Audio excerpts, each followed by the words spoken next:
Hello, welcome back. आज हम एक नया टॉपिक स्टार्ट करने जा रहे हैं। बहुत ही छोटा टॉपिक है, पूरा थ्योरी है। उसका नाम है फाइनेंशियल स्टेटमेंट एनालिसिस। आप में से किसी को कुछ पूछना है क्या लास्ट चैप्टर के रिगार्डिंग? हाँ सर। तो हम पहले जो आज पढ़ना है उसको करना है, बट प्लीज मुझे याद दिला देना। मैं ये वाला चैप्टर मतलब ये वाला लेक्चर में आज का जो पोर्शन है वो कंप्लीट कर दूंगा, फिर हम उस वाले पे आ जाते हैं, ठीक है ना? नोट करके रखना, बट अभी फोकस इस पे करना। अभी हमने एक टॉपिक पढ़ा था, उसका नाम था फाइनेंशियल स्टेटमेंट्स। तो अगर हम कंपनी के कंटेंट से बात करेंगे तो हमने पढ़ा कि हम कंपनी के फाइनेंशियल स्टेटमेंट बनाएंगे। उसमें हमने सीखा, मेन चीज हमने सीखी, एक तो हम बैलेंस शीट बनाएंगे और फिर हम सीखेंगे statement of profit and loss. ठीक है, अब मैं कैश फ्लो और उस पर नहीं आता हूँ, ये दो बड़े। बैलेंस शीट हमें क्या बोलता है? इस कंपनी की फाइनेंशियल परफॉर्मेंस। फाइनेंशियल पोजीशन क्या है, और statement of P and L बोलता है इस कंपनी की फाइनेंशियल परफॉर्मेंस क्या है, तो मतलब इसका प्रॉफिट है कि लॉस। क्या आप में से मुझे कोई अकाउंटिंग की डेफिनेशन बताएगा? जो हमने 11th में स्टार्टिंग किया था अकाउंटिंग, तो हमने अकाउंटिंग की डेफिनेशन पढ़ी, व्हाट इज अकाउंटिंग। कोई आप में से बता पाएगा? किसी को याद है definition? It is an art of recording, classifying, summarizing, आराम से मैं लिख हूँ। Is an art of recording, recording, classifying, classifying, summarizing, हाँ, summarizing, summarising and and interpreting the hmm. interpreting the definition देखना चाहते हो डेफिनेशन देखो, कोई दिक्कत नहीं है। गूगल करना चाहते हो गूगल करो, कहीं भी करो, मुझे डेफिनेशन बता दो क्या पढ़ा था हमने। Is an Share the art of results. Recording, classifying, summarising, The results, I guess. हाँ। the reports था। देखो डेफिनेशन देखो, गूगल करना है तो गूगल कर लो, जैसे भी करना है, मुझे डेफिनेशन बता दो जो हम 11th में पढ़ते थे।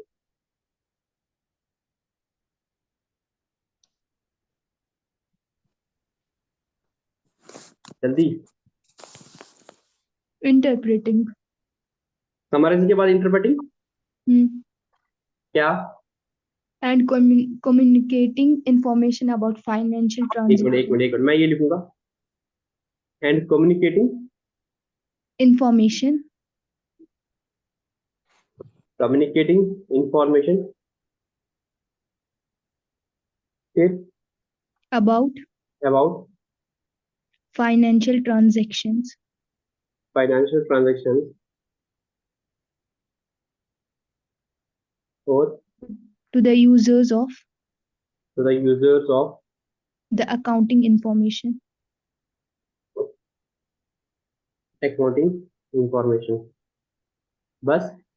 such as, for example, for such example. as the owners, hmm government, hmm investors, hmm creditors, etc.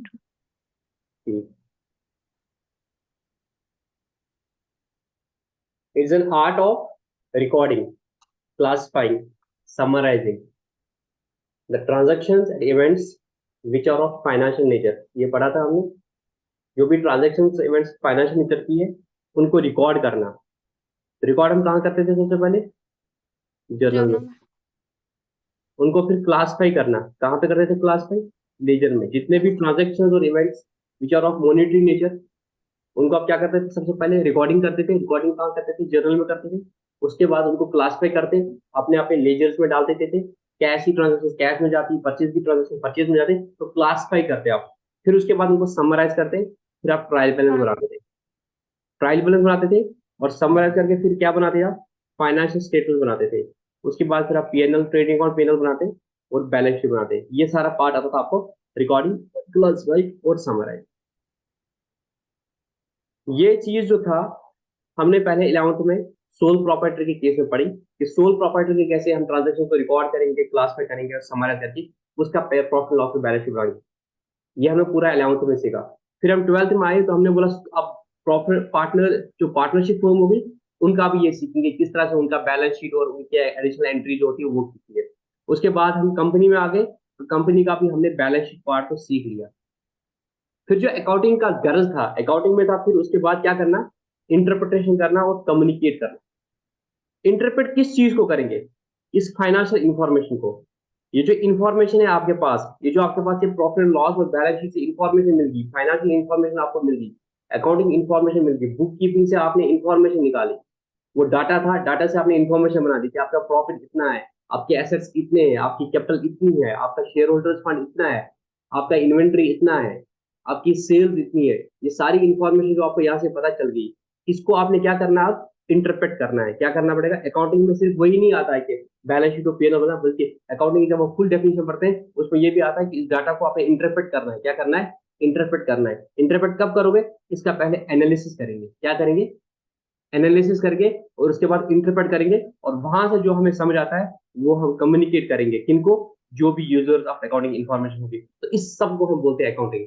तो आप जो अकाउंटिंग करोगे इसका मतलब सिर्फ यही नहीं होता प्रॉफिट लॉस और बैलेंस शीट बनाना, वहां तक ही नहीं, उसके बाद एनालिसिस करना भी। तो आज तक हमने मोटा मोटा थोड़ा थोड़ा फाइनेंशियल स्टेटमेंट तो बनाना सीख लिए, सोल प्रॉफिट पार्टनरशिप का सारा सीखा, कंपनी के केस में भी हमने बैलेंस शीट सीख लिया, और इंशाल्लाह प्रॉफिट लॉस आगे आप सीए में सीखोगे। बट मोटा मोटी ये समझ आ गया आपको कैसे क्या बनना है। तो कब 12th में गरज है कि एटलीस्ट आप जो वो वाला पार्ट है वो तो आ ही गया आपको, थोड़ा एनालिसिस पार्ट भी आपको बता दे कि एनालिसिस किस तरीके से हम करते हैं वो भी आपको पता चले, ताकि ओवरव्यू आपको थोड़ा सा अकाउंटिंग का मिले। फिर आप आगे सीए में जाओगे तो और डिटेल में पढ़ोगे, या कोई और प्रोफेशनल कोर्स करोगे जहां पे अकाउंटिंग नहीं, वहां पे और डिटेल में आपको पढ़ाएंगे। बट मोटा मोटी समझ आपको आ रहा है, जो अकाउंटिंग में हम आधा डेफिनेशन था इंटरप्रेटिंग एंड कम्युनिकेटिंग, उसमें जो इंटरप्रिटेशन पार्ट है वो निकलता है फाइनेंशियल एनालिसिस में। तो हम पहले फाइनेंशियल अभी इनफैक्ट इंटरप्रिटेशन आप तब करोगे जब आप पहले एनालिसिस करोगे, है कि नहीं। एक डॉक्टर होता है, आप डॉक्टर के पास जाते हो, मेरा हेडेक है, मेरे को ये बीमारी है, तो वो क्या बोलता है आपको, क्या बोलता है करने के लिए, वो आपको टेस्ट बोलता है करने के लिए। वो बोलता है ये 5-6 टेस्ट के टेस्ट करा के आ जाओ, वो पैरामीटर्स चेक किए जाते हैं, तो बोलता है इसमें ब्लड लेवल इतना है, ये इतना है, तो वो क्या होता है, आपके ब्लड का एनालिसिस हो जाता है कि नहीं। उस एनालिसिस के बाद डॉक्टर क्या करता है, उसको इंटरप्रेट करता है, फिर वो आपको बोलता है आपको क्या बीमारी है, आपको क्या दवा खाने की जरूरत है। सिमिलरली अकाउंटिंग में भी जो हम ये सारा चीज कर रहे हैं, ये किस लिए बना रहे हैं, कि जो यूजर्स ऑफ फाइनेंशियल इंफॉर्मेशन हो उनको यहाँ से जो चीज चाहिए होगी उनको पता चल जाए। कुछ चीजें जो अपेरेंटली देखेंगी वो आराम से पता चल जाएगी। जैसे बैंक देखना चाहेगा कि आपको प्रॉफिट कितना है, तो वो आपको पीएनएल से दिख जाएगा। बैंक ने देखना है आपके पास एसेट्स कितने हैं, वो आराम से। और कुछ और डिसीजंस लेने होते हैं, जैसे मैनेजमेंट ये देखना चाहते होंगे कि भाई हमारा नेट प्रॉफिट रेशियो कितना है, मतलब हम सेल्स में कितना नेट प्रॉफिट कमाते हैं, परसेंटेज क्या है, और इसको फिर एनालाइज करते हैं कि पिछले साल कितना था, इस साल कितना था, हम इंक्रीज कर रहे हैं, हमारी सेल्स बढ़ रही है, कम रही कर रही है, और इस वजह से हम कहाँ पे लैग कर रहे हैं, हमारी लिक्विडिटी ठीक है, हमारे पास क्या इतने पैसे अभी है कि हम जो हमारी करंट लाइबिलिटीज उनको पे कर पाए। तो इसके लिए आपको क्या करने पड़ेगी, एनालिसिस करना पड़ेगा। तो थोड़ा सा इन्होंने सोचा कि आप लोगों को ज्ञान दे, ये फाइनेंशियल को कैसे एनालाइज करते हैं।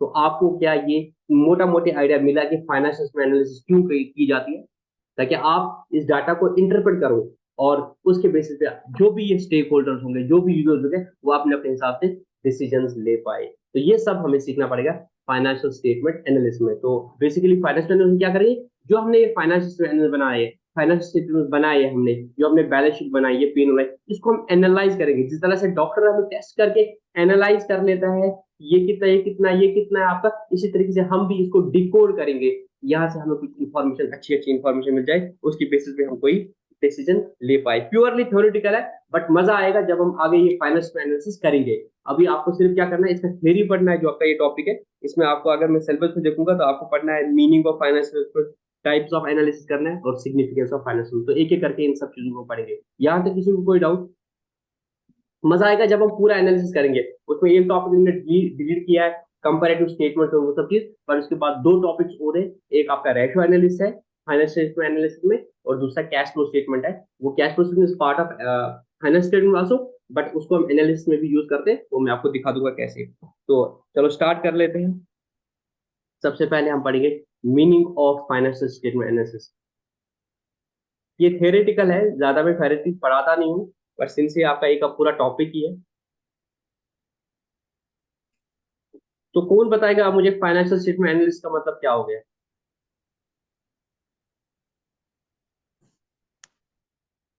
हाँ,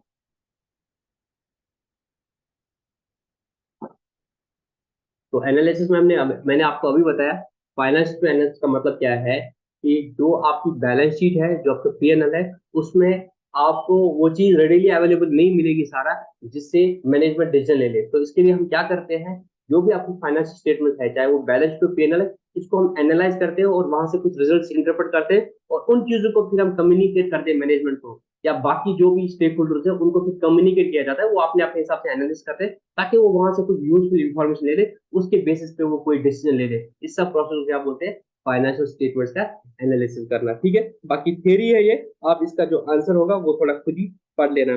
बोलते हैं एक बंदा है मिस्टर जॉन एन मायर्स, इसने लिखा है financial statement analysis is largely a study of relationship among the various financial factors in a business as disclosed by a single set of financial statement and a study of the trends of the as shown in the series of statement। तो बोलता है हम इसमें क्या करते हैं, financial statement में दो तरह के होंगे, या तो आप क्या करोगे, नंबर ऑफ ईयर्स के लोगे, सपोज मैं लूंगा 2021 की बैलेंस शीट, 2022 का, 2023 का, 2024 का, इनके लूंगा, सेल लूंगा, सपोज मैं दूंगा इस साल सेल्स मेरी कितनी थी 1 लाख, इस साल कितनी है 1.5 लाख, इस साल कितनी है 2.5 लाख, इस साल कितनी है 3.7 लाख। तो मैं बोलूंगा मेरी सेल जो है हर साल कितने, इससे मैं एनालाइज कर पाऊंगा कुछ, तो मैं बोलूंगा मेरी सेल क्या हो रही है, हर साल ग्रो हो रही है। तो यहाँ पे क्या था, डिफरेंट सालों का एक डाटा था, सेल्स वाला डाटा था, तो इसको मैंने इंटरप्रेट कर दिया, एनालाइज कर दिया, और मैं इस नतीजे पूछा कि मेरी जो सेल्स है वो ग्रो हो रही है, तो मैं इसे पैटर्न लगा पाऊंगा कि मेरी जो फर्म है ये ग्रो कर रही है, हर साल मेरा सेल्स पे कम से कम 50% यहाँ पे ग्रो हो गया, यहाँ पे भी लगभग 70% 80% ग्रो हो गया, तो मैं पता कर पाया कि मेरा जो बिजनेस है वो ग्रो कर रहा है कि नहीं, मेरी जो सेल्स है वो ग्रो कर रही है। तो कुछ नतीजा निकाल पाया ना, जब मैंने कंपेयर कर दिया डिफरेंट ईयर्स के डाटा को, तो मैं ये समझ पा रहा अच्छा मेरी सेल्स बढ़ रही है, तो मेरे लिए एक पॉजिटिव फैक्टर आ गया। तो बोलते हैं या तो ये सिंगल सेट ऑफ स्टेटमेंट या study of trends of this factor shown in the series of statement. अगर बहुत सारे सेल्स है तो आप क्या ट्रेंड पता चल पा रहे कि मेरी सेल बढ़ रही है, कम हो रही है, ज्यादा हो रही है, प्रॉफिट बढ़ रहा है, घट रहा है। तो अगर बहुत सारे साल के स्टेटमेंट होंगे तो उससे आप ट्रेंड लगाओगे पता। और अगर सिंगल साल का होगा तो आप कैसे दे सकते हो, मेरा जैसे दूंगा इस साल में मेरी सेल अगर 1 लाख है और मेरा प्रॉफिट जो है वो 10,000 है, तो मेरा नेट प्रॉफिट रेशियो कितना आया, नेट प्रॉफिट रेशियो कितना है 10,000 डिवाइड बाई 1 लाख। मैंने 1 लाख पे 10,000 कमाया, तो मेरा नेट प्रॉफिट रेशियो कितना है 10%। मेरा जीपी कितना है पता चला, मेरा जीपी 30% आ गया है, तो इससे मैं डिसाइड कर पाऊंगा कि मेरा नेट प्रॉफिट रेशियो इतना है, मैंने नेट प्रॉफिट इतना कमाया, जीपी मैंने इतना कमाया, इससे भी मैं कुछ डिसीजन ले पाऊंगा कि अगर मेरा जीपी 30% है, वो 20% खर्चा मेरा कहाँ पे जा रहा है, तो उससे मैं कुछ डिसीजन ले पाऊंगा। इस तरीके से आप क्या करते हो, ट्रेंड्स निकालने की कोशिश करते हो, रिलेशनशिप निकालने की कोशिश करते हो। अच्छा मैं देखता हूँ, मैं डेटर टर्नओवर रेशियो देख रहा हूँ, कितने दिनों बाद डेटर मुझे पैसा दे पा रहे हैं, ऐसा नहीं है मैं डेटर्स को बहुत ज्यादा टाइम दे रहा हूँ, मेरी कितनी सेल्स के हिसाब से मेरा कितना प्रॉफिट आ रहा है। ऐसा तो नहीं है कि मैं सेल्स बहुत कर रहा हूँ और मेरा नेट प्रॉफिट बहुत कम है, क्या हो गया फायदा इस चीज का, क्यों मेरा नेट प्रॉफिट बहुत कम हो रहा है, ये सब चीजें एनालिसिस आप कर पाओगे। ठीक है, अब इसमें बात है टाइप्स ऑफ एनालिसिस, उतना रिलेवेंट है नहीं बट स्टिल हम पढ़ लेंगे। टाइप्स ऑफ एनालिसिस में क्या बोलते हैं, टाइप्स ऑफ एनालिसिस में ये जो फाइनेंशियल एनालिसिस किस तरीके से होते थे, तो एक बोलता है on the basis of material use, on the basis of material use. अब एनालिसिस कर रहे हैं, कौन कर रहा है, कोई भी एनालिसिस कर सकता है, मैनेजमेंट कर सकती है, बैंक अपने हिसाब से एनालाइज कर सकता है, क्रिएटर आपका अपने हिसाब से कर सकता है, गवर्नमेंट अपने हिसाब से, हर कोई अपने अपने हिसाब से एनालिसिस करता है। बट जो मटेरियल यूज होता है उस हिसाब से दो तरह की एनालिसिस होती है, एक होती है एक्सटर्नल एनालिसिस, दूसरा होती है इंटरनल एनालिसिस। इंटरनल एनालिसिस का मतलब क्या है, internally within the organisation analysis हो रही है, मतलब हम जो है एज एन ऑर्गेनाइजेशन जो है मैनेजमेंट ही इंटरनली एनालिसिस करती है। जब मैनेजमेंट ही खुद ही एनालिसिस करती है तो उसके पास ज्यादा डिटेल होती है। अगर बाहर वाला, अगर बैंक वाला या गवर्नमेंट, अगर बाहर वाला जैसे बैंक है वो मेरे फाइनेंशियल को एनालाइज करेगा तो उसको क्या मिलेगा, सारी उसको सिर्फ प्रॉफिट लॉस मिलेगा और बैलेंस शीट मिलेगा, जो मेरे पब्लिश स्टेटमेंट होंगे तो वो इसी बेसिस पे कर पाएगा, उसको ज्यादा इंफॉर्मेशन नहीं होगी। बट अगर मैं इंटरनली करूंगा तो मैं और डिटेल में जा सकता हूँ, ठीक है। मैं बुक्स ऑफ अकाउंट भी मैंने खुद बनाए, तो मैं वहां से भी और ज्यादा इंफॉर्मेशन ले सकता हूँ। तो ऑन द बेस ऑफ जो मटेरियल यूज हो सकता है उसमें दो तरह के हो गए। एक वो लोग जिनको सारा एक्सेस नहीं है मेरे डाटा का, तो वो थोड़ा थोड़ा इंफॉर्मेशन ले सकते हैं, वो ज्यादा डिटेल में एनालिसिस नहीं कर रहे। बट हम खुद इंटरनली बहुत ज्यादा डिटेल में एनालिसिस कर रहे हैं। अगर मेरी मैन्युफैक्चरिंग यूनिट है तो मेरे पास पूरे कॉस्ट रिकॉर्ड पड़े होंगे, मैं उससे और ज्यादा डिटेल एनालिसिस कर सकता हूँ। बट ये चीज एक्सटर्नल एजेंसी नहीं कर सकती है। और दूसरा तरीका है on the basis of modus operandi. इसका मतलब क्या है? On the basis of modus operandi.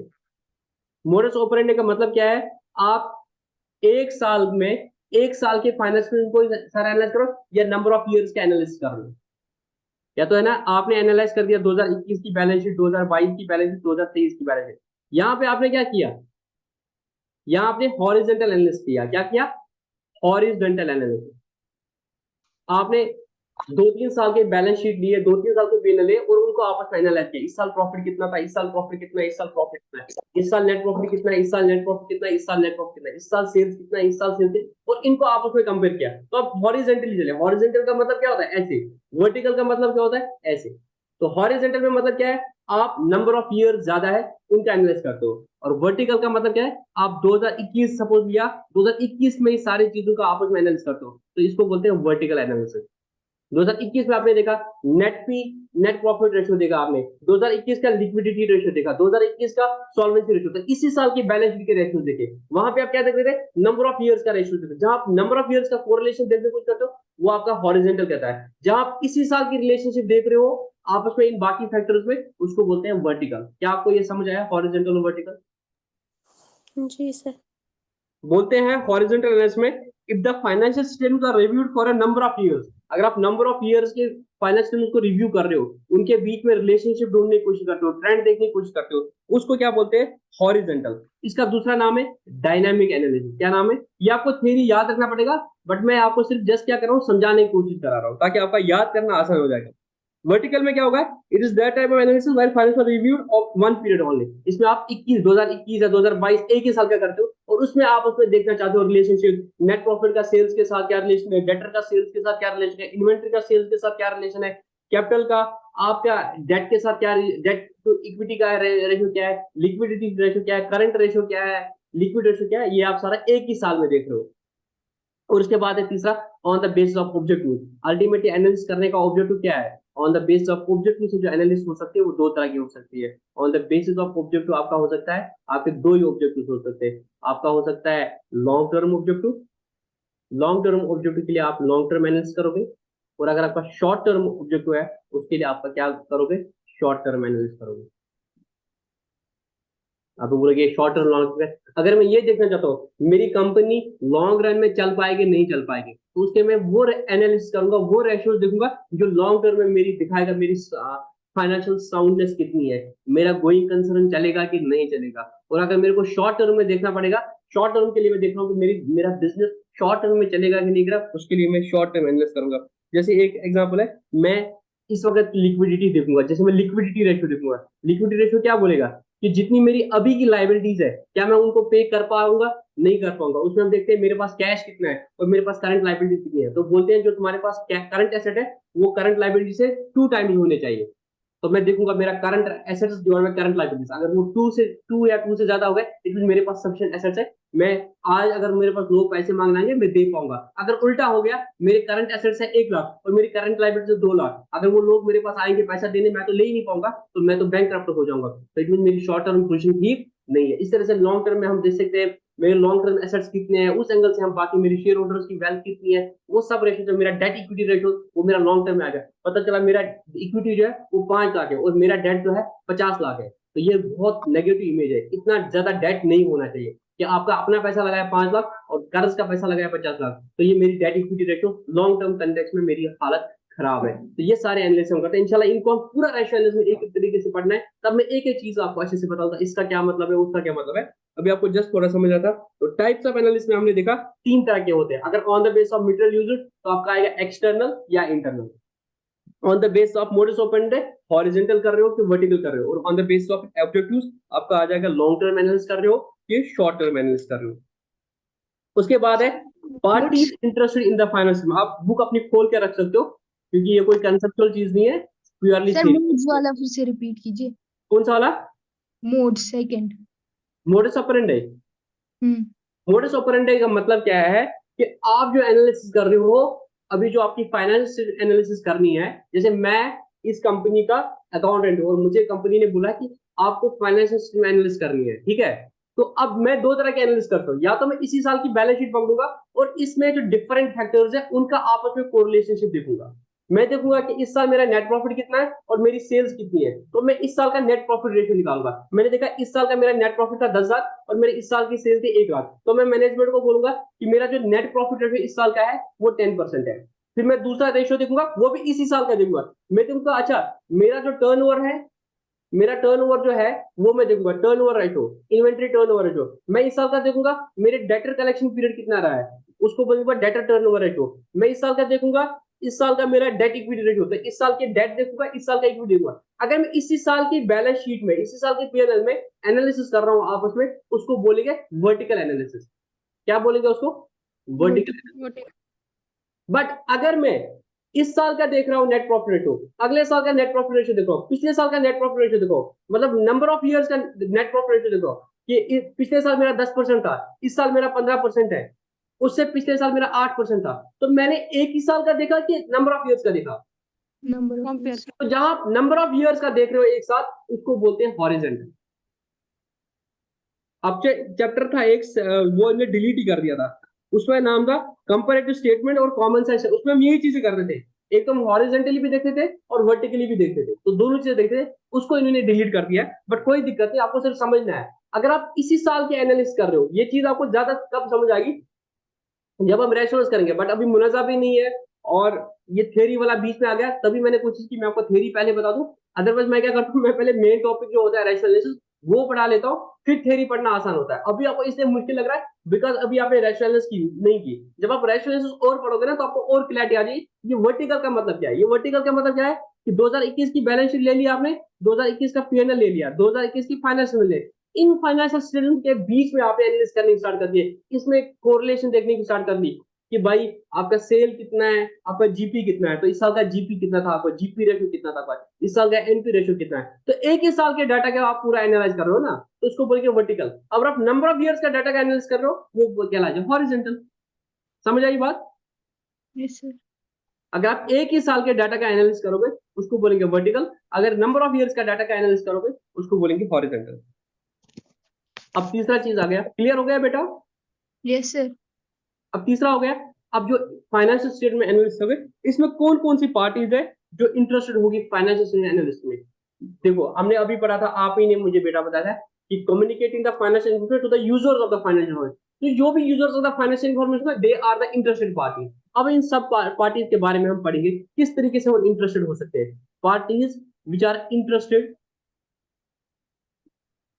In financial analysis, ठीक है। मैं पहली पार्टी लूंगा, इन्वेस्टर। मुझे बताओ, जो बंदा इन्वेस्टर है, जिस बंदे ने कंपनी में पैसा लगाया, मैं लतीफ हूं, मैंने रिलायंस में पैसा लगाया, डू यू फील कि I will be interested in doing the financial analysis of the Reliance? Yes, sir. Yes और नो? साहिबा बेटा यस और नो? भाई मैंने अगर रिलायंस में पैसा लगाया तो क्या आपको नहीं लगता है I will be interested in knowing the financial analysis of the company? Because मेरे को देखना पड़ेगा ना कि भाई मैंने जो इनके पैसे शेयर लगाए हैं, मेरे को वो रखने पड़ेंगे कि बेचने पड़ेंगे कि और खरीदने पड़ेंगे, कि मेरा पैसा लगा उस कंपनी में, तो I will be interested in knowing कि भाई इसकी ये एनालिसिस जो है, मैं इंटरेस्ट होऊंगा इसकी फाइनेंशियल में एनालिसिस करने में, ताकि मैं डिसाइड। अभी जैसे मैं कल दोस्त से बात कर रहा था गाड़ी में, तो वो मुझे एग्जांपल दिया कि भाई मैंने इस कंपनी का शेयर लिया था, तो वो मैंने 40,000 का लिए थे, अभी वो मेरे 2 लाख के हो गए, तो मैं सोच रहा हूँ बेचूंगा। मैंने बोला अच्छा, बोला यार मैंने इसमें लगाया था बहुत पैसा हो। मैंने बोला आप क्या करते हो, आप क्या देखते हो उसमें? बोलता यार मैं देखता हूँ इसका इबिटा देखता हूँ, मैं इसका पी रेशियो देखता हूँ, मैं इसका ये देखता हूँ, मैं इसका market value is to book value ratio देखता हूँ, मैं इसका पी प्राइस अर्निंग रेशियो देखता हूँ, इसका प्राइस कितना और इसकी अर्निंग कितनी है, मैं इसका नेट प्रॉफिट देखता हूँ, मैं इबिटा देखता हूँ। तो मैं अगर किसी कंपनी में पैसा लगाऊंगा तो मैं उसकी एनालिसिस करूंगा नहीं करूंगा? Yes, sir. Yes. So the investor will be the one of the parties who will be interested in doing the finance. तो आप जब शेयर मार्केट में पैसा लगाओ तो आप पहले उस कंपनी के बारे में रिसर्च करोगे ना। अब रिसर्च कैसे करते हो? आप उसकी एनालिसिस करते हो। आज की डेट में हेल्प आपको एप्स करते हैं, वो खुद ही बोलते हैं इसका EBITDA कितना है, इसका ये कितना है, इसका NP रेशो कितना है, इसका वो कितना है, ताकि आप उसके बेस पे डिसीजन ले लो। तो इन्वेस्टर आपको समझ आया? हाँ। बैंकर जो होगा, जो आपका बैंकर होगा या आपका लेंडर होगा, जो जिसके पास आप लोन लेने जाओगे, तो क्या वो इंटरेस्ट होगा आपके एनालिसिस करने में? The answer is yes. Yes. आप जाते हो किसी बैंक के पास, बोलते हो कि मेरा ये बिजनेस है, मुझे 10 लाख का लोन चाहिए। आपको पता है क्या बोलता है सबसे पहले बैंक? आप आम दुकानदार हो या आम लोग हो, पता है क्या बोलते हैं सबसे पहले? अगर आप जम्मू कश्मीर बैंक में बोलते हैं, मेरे को लोन लेना है या मेरे को CC लिमिट चाहिए, वो बोलता है जा एक काम कर लो, एक CA की साइन, बैलेंस शीट और P&L लाओ। बोलते हैं यार तू हमें कुछ भी बैलेंस शीट और P&L देगा, मैं थोड़ी वो मानूंगा। तू तो दिखाने की कोशिश करेगा ना कि मेरी अच्छी फाइनेंशियल पोजीशन है, मेरी अच्छी फाइनेंशियल परफॉर्मेंस है, आप मुझे लोन दे दो, मैं तो देखो मैं कितना प्रॉफिट कमाता हूं, है कि नहीं? अगर बैंक आपके हाथ की बनाई हुई बैलेंस शीट और आपके हाथ का P&L मानेगा, तो आप क्या करोगे? आप बोलोगे अच्छा 10 लाख का लोन दिखाना है, 10 लाख के लोन के लिए अच्छा अच्छा मैं कितना दिखाऊं? मैं दिखाऊंगा, देखो मैं तो 20 लाख रुपया प्रॉफिट कमाता हूँ। तो बैंक को लगा ठीक है यार 10 लाख का लोन दे रहे हैं, एक साल में इंटरेस्ट 10% से 1 लाख बनेगा, ये 20 लाख रुपया कमा रहा है, 1 लाख रुपया देगा हमें इंटरेस्ट, और हम और लोन देंगे तो और प्रॉफिट कमाएगा। तो आप तो कुछ भी बैलेंस शीट दिखा सके लोन ले सकते हो ना? यस और नो? हाँ। Yes, तो sir. वहां पर भरोसा नहीं करेंगे, वो बोलेंगे चार्टर्ड अकाउंटेंट के पास जाओ, CA के पास जाओ। तो फिर वो आता है हमारे पास, ये मेरी बैलेंस शीट बनानी है। फिर हम बोलते हैं तो दिखा दो बैंक स्टेटमेंट आपका, दिखा दो आपने GST रिटर्न, बाकी रिटर्न, उससे हम उसका बैलेंस शीट बनाते हैं। कायदे से वैसे होना चाहिए, हम उसका वैसे देख लेते। बट फिर फ्रॉड तरीके से क्या होता है, वहां पे सारे लोग मिले हुए होते हैं, वो बोलते हैं अच्छा कितना लक्षण लोगों की जरूरत, उसी तरीके से उसकी बैलेंस शीट बना के देते हैं, जो एक गलत प्रैक्टिस है, वो नहीं करना चाहिए। बट मैं आपको ये बोलूंगा, बैंक क्या करता है फिर? बैंक ने जब इसको बोला चल तू बैलेंस शीट पे ला, बैंक फिर इसको क्या करता है? एनालाइज करता है। बैंक एनालाइज करता है कि भाई कि अगर मैं इसको लोन दे दूंगा तो क्या इंटरेस्ट दे पाएगा? तो वो देखता है इसका, वो बैंक बोलता है CA को इसका मुझे बैलेंस शीट दे दे, P&L दे दे और कैश फ्लो स्टेटमेंट दे बना दे। तो ये तीनों चीजें वो उसका पास्ट का भी देता है और प्रोविजनल भी बना के देता है कि फ्यूचर में अगर ये लोन देगा उससे और प्रॉफिट आएगा, किस तरीके से बना। तो वो चार्टर्ड अकाउंट जब साइन करके देता है तो बैंक उस पर विश्वास करता है। फिर बैंक देता है अच्छा इसके पास कितना कैश आएगा फिर, और उसमें से मुझे इंटरेस्ट दे पाएगा नहीं दे पाएगा, इसके पास अगर कल को ये नहीं दे पाया तो इसके पास कितना स्टॉक है, इसके पास कितना डेटर है, उनसे मैं बाद में पैसे दूंगा, बिकॉज उनकी हैबिट्स में बैंक होती है। इस तरह से बैंक उसको एनालाइज करता है। तो bank is also a party which will be interested in doing the financial analysis of the financial of A company, because उसके बेसिस वो डिसाइड करेगा मुझे इसको लोन देना है या नहीं देना है। समझ आई बात? Yes, sir. तीसरी बात, सप्लायर्स। सप्लायर कौन हो गया? क्रेडिटर्स। क्या क्रेडिटर इंटरेस्ट होगा? The answer is yes. अरे क्रेडिटर तो देखना चाहेगा ना कि भाई मैं इसको अगर माल दूंगा, कल को ये डूब गया तो creditor will also be interested in knowing your the financial position, knowing your the financial performance, कि भाई इसकी लिक्विडिटी कैसी है। तो वो आपकी एनालिसिस करेगा कि भाई मैं अगर इसको दे पाऊंगा, ऐसा तो नहीं है कि मेरा ही पैसा फंस जाएगा, तो वो देखेगा ये इतना कमा रहा है, इसकी लिक्विडिटी रेशो क्या है, तो वो भी इंटरेस्ट होगा। समझ आई बात? सप्लायर क्यों इंटरेस्ट होगा मेरे बिजनेस में?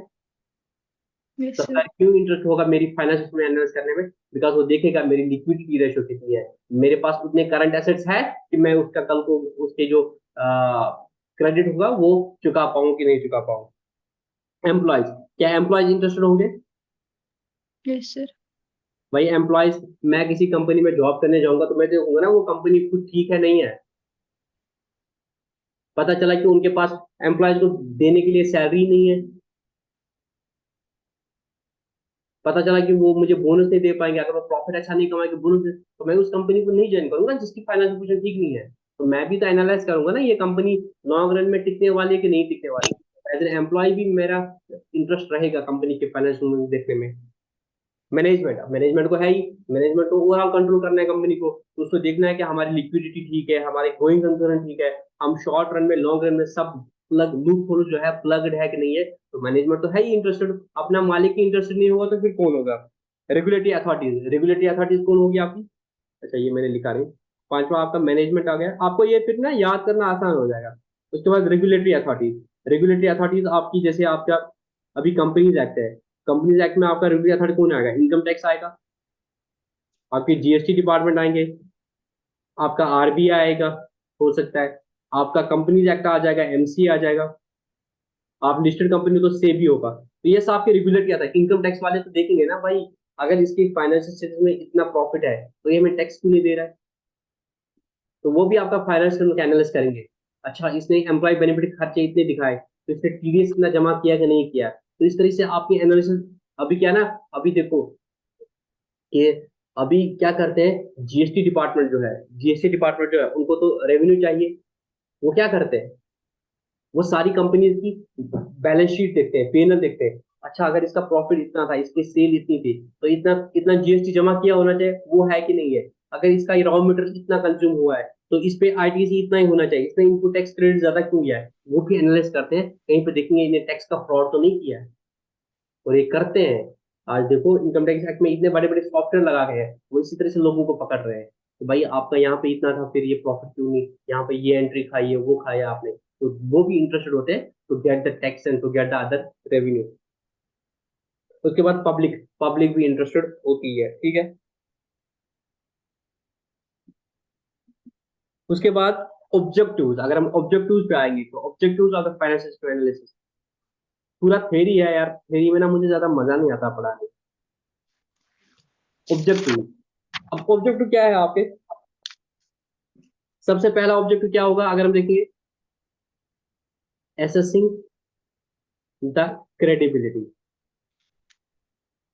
देखो जो बैंक है आपका, जो लेंडर है आपका, जो सप्लायर है आपका, वो जानना चाहेगा ना कि भाई अगर मैं इस बिजनेस को पैसा दे दूं, कल को मुझे ये वापस दे पाएगा कि नहीं दे पाएगा, इसकी लिक्विडिटी रेशो क्या है, इसका डेट टू इक्विटी रेशो क्या है, इसका क्विक रेशो क्या है, इसका करंट रेशो क्या है, तो ये रेशो देखेगा कि इसकी फाइनेंशियल पोजीशन जो है वो स्ट्रांग है कि नहीं है। पता चला एसेट्स है और पता चला लाइबिलिटी तो उससे ज्यादा है कि नहीं है, तो वो इस एंगल से देखने की कोशिश करेंगे, ताकि वो इस पे डिस्कस डिसाइड ले कि हमें इसको उधार देना है कि नहीं देना है।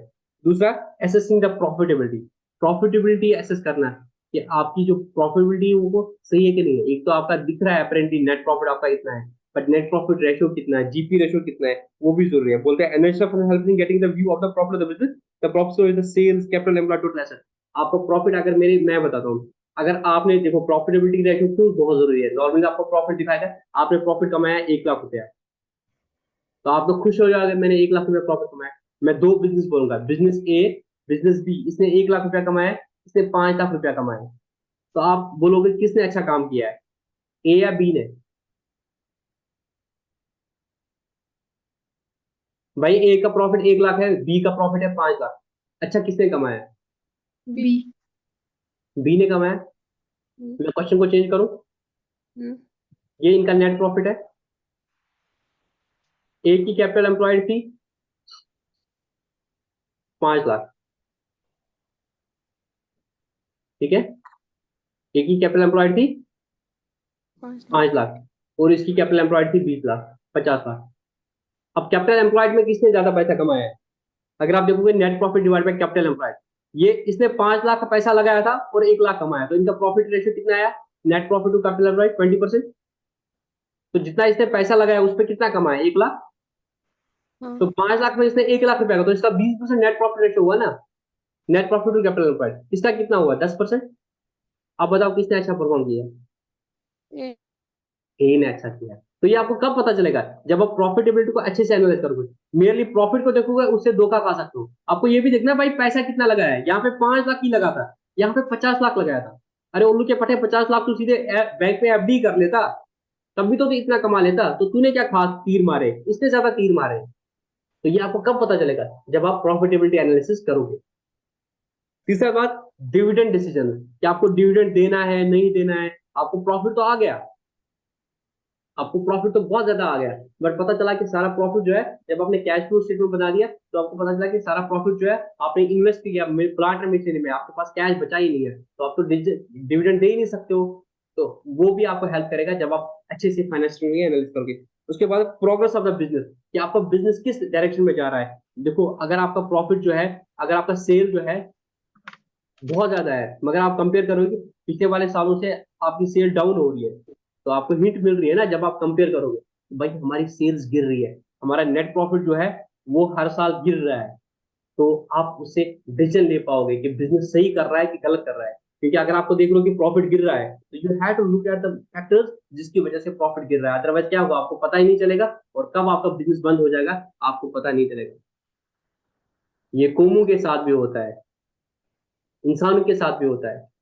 हमें बोला जाता है, एक मशहूर बात है एक आलिम की, वो बोलते थे कि हम शाम को सोते हैं, हम 10 बजे डिसाइड कि हम सोते हैं, हम 10 बजे सोते हैं कि 12 बजे सोते हैं, हमें पता नहीं चलता कि एग्जैक्टली हमें नींद कब लगी है कि नहीं। किसी को पता चलता है एग्जैक्टली उसको कब नींद लगी? No. जो हमारी कौम के साथ हाल हो गया है, हम जो डार्क एज में पता चला, हमें कब पता चला कि हम कब सोए थे? नहीं पता चलता कि हम कब सोए थे। नींद में तो आज है, हम सोए कब थे ये हमें पता नहीं है। इस तरह से अगर एक कौम या अगर एक बिजनेस अपने आप को एनालाइज नहीं करेगी कि हम कहाँ जा रहे थे, हमारे पास पहले क्या था, आज क्या है, तो वो बर्बाद होने वाली है। तो एनालाइज करना बहुत जरूरी है, अपने आप को एनालाइज। अगर आप अपने आप को एनालाइज नहीं करोगे तो भाई मेरी प्रेपरेशन कितनी है, सिलेबस कितना है, मैंने कितना कंप्लीट किया है syllabus, syllabus completed divide by total number of syllabus, अच्छा मैंने 50% सिलेबस कंप्लीट किया है, टाइम इतना बचा है, टाइम लेफ्ट, इसकी analysis, and you can take the decision कि नहीं मुझे अब एफर्ट ज्यादा लगाने पड़ेंगे। अगर आप करोगे ही नहीं, लास्ट मोमेंट एग्जाम का डे भी आ जाएगा, आप बोलोगे यार अब तो कुछ नहीं हो पाएगा। तो एनालिसिस आपको उसमें भी हेल्प कर लेती कि आपको प्रोग्रेस कैसा है। और इंटरफर्म कंपैरिजन, आप इंटरफर्म कंपैरिजन भी कर सकते हो। जैसे आपने लिया ऑयल सेक्टर के, इंडियन ऑयल, बीपीसीएल, एचपीसीएल, इनका आपस में कंपैरिजन कर दिया आपने। अच्छा इंडियन ऑयल का प्रॉफिट इतना है, नेट प्रॉफिट रेशियो इतना उतना है, तो पता चला कि इंडियन ऑयल का नेट प्रॉफिट तो ज्यादा है, बट एज कम्पेयर टू बाकी ऑयल एंड गैस सेक्टर में इसका नेट प्रॉफिट रेशियो कम है। तो इंडियन ऑयल तो झाग जाएगा ना भाई, ये क्या हो रहा है, मेरा नेट प्रॉफिट उनसे ज्यादा हो सकता है कि मेरा बिजनेस ज्यादा है, बट मेरा एनपी रेशियो क्यों कम हो रहा है, उनसे मेरा नेट प्रॉफिट रेशियो, मेरे खर्चे क्यों ज्यादा हो रहे हैं। मेरा तो इकोनॉमिक्स ऑफ स्केल होना चाहिए, खर्चे ज्यादा नहीं होना है। तो मैं झांक जाऊंगा, मैं एनालिसिस करूंगा कि भाई कहाँ कहाँ पे मेरे लूप होल्स है, उनसे कंपेयर करूंगा। अच्छा उनकी ये ट्रांसपोर्टेशन कॉस्ट कम है, मेरी क्यों ज्यादा जा रही है, अच्छा वो ऐसे कर रहे हैं पाइपलाइन के थ्रू जा रहा है, मैं ट्रेन के थ्रू करता हूँ, मैं भी अपनी पाइपलाइन बिछाऊंगा, इससे मैं डिसीजन ले पाऊंगा कि मैं कहाँ पे लैग कर रहा हूँ। प्लानिंग एंड बजटिंग, आपका फ्यूचर के लिए बजटिंग करना, उसमें भी आपको हेल्प करेगा। अच्छा आज क्या एनालाइज करके हमें ये पता चल रहा है, तो फ्यूचर में अगर मैं ग्रो करूंगा, मेरी सेल इतनी होगी, ये उतना होगा, तो प्रॉफिट इतना होगा, या मैं और बढ़ाना चाहता हूँ तो उसकी बजटिंग करने के लिए मेरे को ये डाटा एनालिसिस हेल्प करेगा। सॉल्वेंसी, मेरी सॉल्वेंसी का मतलब क्या होता है कि whether I am able to pay my short term debts, जो मेरी करंट लाइबिलिटीज है मैं उनको पे कर पा रहा हूँ, आई एम सॉल्वेंट और नॉट। हमने पढ़ा था इंसॉल्वेंट, पढ़ा था ना हमने, इंसॉल्वेंट मतलब क्या होता है, बैंकरप्ट। सॉल्वेंट का मतलब क्या है, नहीं बैंकरप्ट नहीं है, you have the capability to pay your debts. तो वो रेशियो देखने के लिए डेट इक्विटी रेशियो देखते हैं, लिक्विडिटी रेशियो देखते हैं, वो सारी चीजें देखते हैं। सिक्योरिटी एनालिसिस, कि जो बिजनेस है, इन्वेस्टर जानना चाहेगा कि मेरा जो पैसा बिजनेस में फंसा है वो सही है, सेफ है, सुरक्षित है, सिक्योर है कि नहीं है। ठीक है, उसके बाद सिंप्लीफाइड प्रेजेंटेशन, जो बैलेंस शीट होती है, जो पीएनएल होता है, वहां का जो सारा डाटा होता है, मैनेजमेंट को इतना टाइम नहीं है वो उनको डिटेल में देखे। चेयरमैन जो आपका कंपनी का होगा वो थोड़ी ये चीजें देखेगा, तो चेयरमैन को हम ग्रोजी पिक्चर देते हैं कि हमारा सेल्स टर्नओवर रेशियो इतना है, हमारा इन्वेंटरी टर्नओवर रेशियो है, हमारा नेट प्रॉफिट रेशियो इतना है, तो उनको हम मोटा मोटा चीज प्रेजेंटेशन में दिखा रहे हैं। वो तभी कर पाएंगे जब हम अच्छी तरीके से एनालाइज करेंगे। ठीक है, तो आज हम इस चैप्टर में इतना ही पढ़ेंगे, कल हम इसका प्रोसीजर पढ़ेंगे और इसके लिमिटेशन पढ़ेंगे। अब आ जाओ आप कल के चैप्टर पे, आप में क्या डाउट था, यहाँ तक कोई डाउट अभी जो आज पढ़ा हमने? सर फोर्थ वाला क्या लिखा आप? डिविडेंड डिसीजन, डिविडेंड डिसीजन का मतलब क्या है, ये आपको बुक से सारा मिलेगा। डिविडेंड डिसीजन का मतलब क्या हो गया कि कंपनी जो है जब फाइनेंशियल एनालिसिस करेगी तो ये इस डिसीजन पे नतीजे पे पहुंच जाएगी कि इनको इस साल डिविडेंड देना है कि नहीं देना है। क्योंकि जब मैं आपको बताऊंगा ना कैश फ्लो स्टेटमेंट, वहां पे आपको देखूंगा, पता चला कंपनी के पास 1 करोड़ का प्रॉफिट आया, बट कैश आप क्या लगेगा, अगर 1 करोड़ का प्रॉफिट था, पिछले साल आपके पास 1 लाख कैश था, तो आपको क्या फील आएगा कि भाई कैश तो 1 करोड़, 1 लाख होना चाहिए। जब 1 करोड़ का प्रॉफिट कमाया, पता चला कि जो 1 करोड़ का प्रॉफिट कमाया, आपने उसकी प्लांट एंड मशीनरी खरीदी, तो आपके पास तो कैश कुछ बचा नहीं है। तो जब आप पूरा एनालिसिस करोगे उसके बाद डिसीजन लोगे कि हमें डिविडेंड देना चाहिए कि नहीं देना चाहिए, क्योंकि आप ये भी देखोगे कि आगे मुझे कितना खर्चा करना है, तो मेरे को कितना पैसा बचा के रखना है, ये सब आप तब करोगे जब आप एनालिसिस करोगे। एनालिसिस के बाद आप डिसाइड कर पाओगे आपको डिविडेंड देना चाहिए कि नहीं देना चाहिए। ठीक है बेटा, यस सर। और कोई डाउट आज के लेक्चर के लेके? No sir. चलो बेटा कल का डाउट बता दो। सर फ्री होल्ड प्रॉपर्टी क्या होती है? देखो दो तरह की प्रॉपर्टीज होती है। वेरी गुड, आपने एक क्वेश्चन पूछा। तो पहले ये प्रॉपर्टीज को देखेंगे, प्रॉपर्टी का मतलब क्या है, एक बिजनेस है उसकी कोई प्रॉपर्टी है।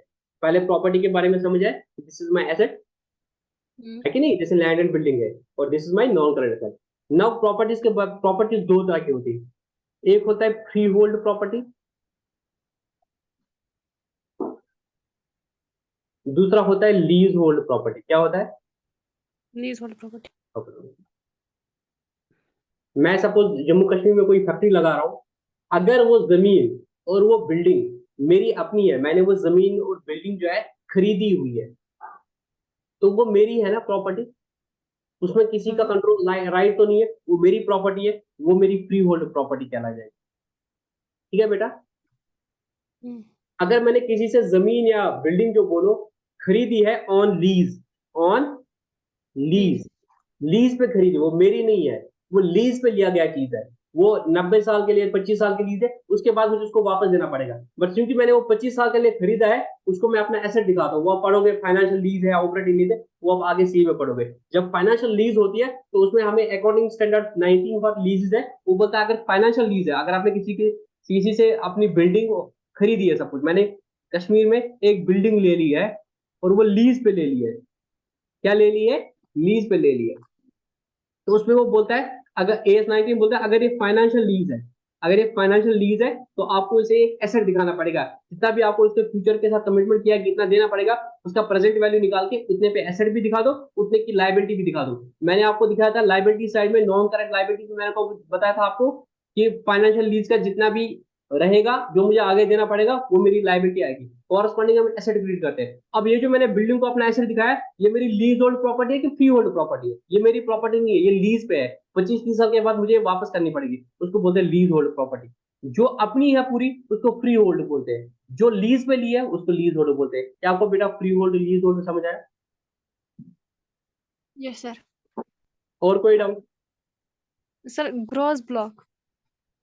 देखो ग्रॉस ब्लॉक का मतलब क्या है, मैंने आपको कल आपने ही बोला था कि सर जो डेप्रिसिएशन वाला चीज है इसको कैसे दिखाते हैं। डेप्रिसिएशन का मतलब हमने क्या बोला था, एसेट को कैसे दिखाएंगे, तो एसेट जितने भी होंगे, जैसे एसेट में मेरा फर्नीचर होगा, ठीक है, तो नोट्स पे अकाउंट्स में मैं फर्नीचर का दिखाऊंगा ग्रॉस ब्लॉक, ठीक है, इनकी टोटल वैल्यू कितनी है, कॉस्ट, इनकी ग्रॉस ब्लॉक मतलब ओरिजिनल कॉस्ट कितनी है फर्नीचर की, सपोज वो 50 लाख की। उसके बाद दिखूंगा लेस एक्यूमुलेटेड डेप्रिसिएशन, फर्नीचर की आज तक की एक्यूमुलेटेड डेप्रिसिएशन सपोज 39 लाख है, फिर इसका नीचे आएगा 11 लाख, तो 11 लाख इसका क्या बनेगा, WDV, तो इसका मतलब होता है ग्रॉस ब्लॉक। इस फर्नीचर कैटेगरी में सबकी ओरिजिनल कॉस्ट मिला के ग्रॉस में कितना है, दैट इज ग्रॉस ब्लॉक। ये आपका डाउट था, ग्रॉस ब्लॉक, ये होता है gross block, original cost of the assets और सब एसेट्स का मिला के एक साथ। अगर फर्नीचर कैटेगरी है, फर्नीचर का ग्रॉस ब्लॉक आपका इतना बनेगा। और sir preliminary expenses. Preliminary expense, ये तो मैंने बेटा ऑलरेडी बोला था, जब आप कंपनी को इनकॉर्पोरेट करते हो तो यहाँ पे प्रमोटर होते हैं, ये प्रमोटर बहुत सारा खर्चा करते हैं, ये MOC बनाते हैं, मेमोरेंडम ऑफ एसोसिएशन बनाते हैं, आर्टिकल्स ऑफ एसोसिएशन बनाते हैं, डायरेक्टर्स का डीन बनाते हैं, बहुत सारे खर्चे करते हैं, जब तक ये पूरा MCA में रजिस्टर करके एक इनका पास सर्टिफिकेट ऑफ इंकॉर्पोरेशन नहीं आएगा, सर्टिफाइड इंकॉर्पोरेशन नहीं आएगा। तो सर्टिफिकेट ऑफ इंकॉर्पोरेशन करके जिस दिन सर्टिफिकेट ऑफ इंकॉर्पोरेशन बना इस दिन कंपनी रजिस्टर होगी। कंपनी रजिस्टर होने से पहले जितने भी आपने खर्चे कर दिए वो आपके प्रिलिमिनरी एक्सपेंसेस क्या रहेंगे, प्रिलिमिनरी एक्सपेंसेस। इनकॉर्पोरेशन से पहले के जितने भी खर्चे इनने कर दिए उसको प्रिलिमिनरी एक्सपेंसेस बोलते हैं। सर मतलब ये करंट लायबिलिटी होगी? नहीं बेटा, प्रिलिमिनरी एक्सपेंसेस जो है, हाँ, अब ये प्रिलिमिनरी एक्सपेंस प्रमोटर ने कर लिए, बट किस ब्याह पे किए, कंपनी के ब्याह पे कर लिए। अब देखो प्रमोटर कंपनी को बोलेंगे कि भाई इतने हमारे प्रिलिमिनरी एक्सपेंसेस है, ये हमें पे करो, तो अगर इसकी एंट्री कंपनी ये कर दी, preliminary expenses account debit to promoters account, promoters को क्रेडिट कर दिया, तो प्रमोटर क्या होगी, फिर प्रमोटर की लायबिलिटी होगी, ये मेरी करंट लायबिलिटी, प्रमोटर को मुझे इतना पैसा देना है, और प्रिलिमिनरी एक्सपेंस मेरा एक्सपेंस हो गया, और इस प्रिलिमिनरी एक्सपेंस को राइट ऑफ करना है, तो हमने बोला कंपनी जाके बोलता है इसको पहले ही साल राइट ऑफ करो, तो फिर एंट्री हो जाएगी statement of P&L account debit to preliminary expense. तो प्रमोटर्स के नाम का आपका करंट लायबिलिटी आएगा, प्रिलिमिनरी एक्सपेंस का नहीं आएगा। तो प्रिलिमिनरी एक्सपेंस मेरा पहले ही साल राइट ऑफ हो जाएगा, और या तो आपने डायरेक्टली उनको पे कर दिया तो एंट्री हो जाएगा प्रिलिमिनरी एक्सपेंस कैश, और अगर आपने प्रीलिमिनरी एक्सपेंस को राइट ऑफ नहीं कर लिया फॉर वट एवर रीजन, कायदे से आपको राइट ऑफ करना है। अगर आपने अभी तक राइट ऑफ नहीं किया तो ये आपका फिर अदर करंट एसेट में दिखेगा, बिकॉज इसका डेबिट बैलेंस है। बट इसको आपने एज पर कंपनी एक्ट पहले ही सारा राइट ऑफ करना है, ठीक है। Yes, sir. और किसी और का Sir, कोई डाउट? government bonds.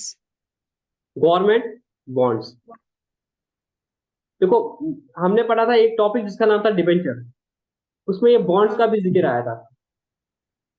तो उसमें हमने बोला था कि कंपनी क्या करती है, अगर उसको पैसा रेज करना होता है, कंपनी डिबेंचर्स इशू करती है या कंपनी बॉन्ड्स इशू करती है। तो इन बॉन्ड्स को, इन डिबेंचर्स को पब्लिक खरीदती है, ठीक है। ये सब लोग, Yes, sir. ये हमने पढ़ा था। हाँ अब जरा देखो, गवर्नमेंट है, गवर्नमेंट को भी पैसे की जरूरत पड़ सकती है जी।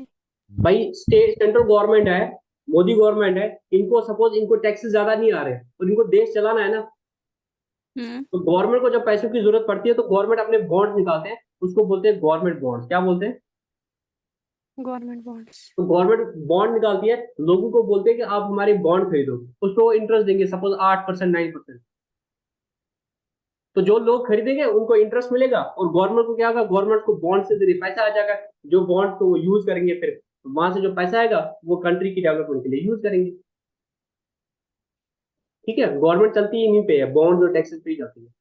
और आप देखते हो ना गवर्नमेंट का, आप बजट देखो, उस पर देखोगे गवर्नमेंट बोल रहे कि हमने 35% इंटरेस्ट में दे दिया। वो इंटरेस्ट में कहाँ दिया? वो यहाँ ही दिया। गवर्नमेंट को कौन सा इंटरेस्ट देना पड़ता है? गवर्नमेंट या तो इंटरनेशनल मॉनिटरी फंड से, IMF से लोन लेती है, या RBI से लोन लेती है, या बॉन्ड्स इशू करती है, उन पे इंटरेस्ट पे करती है गवर्नमेंट, उसको बोलते हैं गवर्नमेंट बॉन्ड। और ये कंपनीज हो सकती है, अगर इनको इन्वेस्ट करना है, ये गवर्नमेंट बॉन्ड, जिस तरह शेयर में इन्वेस्ट करते हैं म्यूचुअल फंड में, इस तरह से गवर्नमेंट बॉन्ड में भी इन्वेस्ट कर सकती है। और सर बस इतने ही थे। साहिबा बेटा आपका कोई डाउट? साहिबा आपका कोई डाउट? No sir. चलो ठीक है, ऐसे ही पढ़ते रहो और हर दिन मुझे 5-5, 10-10 क्वेश्चन पूछा करो, मजा आ जाएगा, आपकी भी नॉलेज गेन हो जाएगी और मेरा भी थोड़ा रिवीजन हो जाएगा। जो चीज मुझे याद नहीं होगी वो मेरी भी नॉलेज एडिशन हो जाएगी। तो this is the good step जो नातिका ने इनिशिएट किया है, और इंशाल्लाह इसको हम ऐसे कंटिन्यू में रखेंगे। हर दिन हम आज के बाद क्या करेंगे, लास्ट 5-10 मिनट डाउट्स लिया करेंगे, ठीक है। आपको कुछ भी रैंडमली पढ़ के आना, मेरे को क्वेश्चन पूछना है, और हर दिन एक ना एक बच्चे को एक ना एक क्वेश्चन पूछना है, ठीक है। ओके। मेरी मेरे मेरे सब्जेक्ट में अकाउंटेंसी के बारे में पूछना है। पहला कंडीशन है कि अकाउंटेंसी, अगर अकाउंटेंसी नहीं है तो कोई और क्वेश्चन भी पूछ सकते हो, ठीक है। बट कोशिश करनी है कि आपको बुक पढ़ के, इधर उधर पढ़ के कोई ना कोई डाउट क्लियर करके लाना है, जो आपने मुझे नेक्स्ट लेक्चर में पूछना है, ठीक है। जो ज्यादा क्वेश्चन पूछेगा, जब तक सिलेबस कंप्लीट हो उसको उस हिसाब से अवार्ड मिलेगा, ठीक है। चलो गुड नाइट, अल्लाह हाफिज। किसी और को कुछ बोलना है? No sir. चलो गुड नाइट, अल्लाह हाफिज। अल्लाह हाफिज।